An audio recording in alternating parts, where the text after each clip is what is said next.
Cette semaine chez Accès Physio avec Marc pour parler de commotion cérébrale, sujet qui est malheureusement trop à la mode dans le sport dans les dernières années. On en voit souvent. Qu'est-ce que tu suggères, Marc, à un jeune ou un adulte qui suspecte avoir eu une commotion cérébrale, a eu un contact dans son match, il n'était pas certain nécessairement si c'est une commotion cérébrale ou pas? Qu'est-ce que tu ferais? Tout à fait. On recommande à la personne de se retirer du jeu ou on va retirer la personne du jeu pour qu'on puisse l'évaluer davantage en dehors de la patinoire.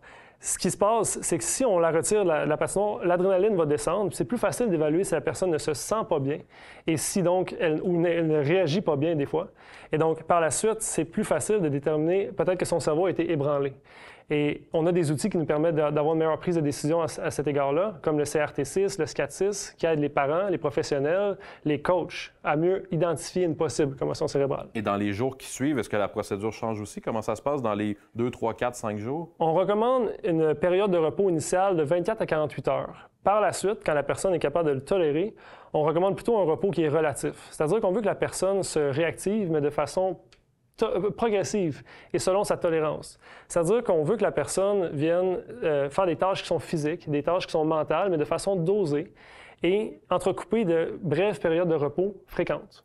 Marc, j'aurais le réflexe comme personne de peut-être pas nécessairement aller voir un physiothérapeute pour une commotion cérébrale. C'est quelque chose qui pourtant est très recommandé parce que lui, je pense, va être plus en mesure de gérer le retour au jeu ensuite. Tout à fait.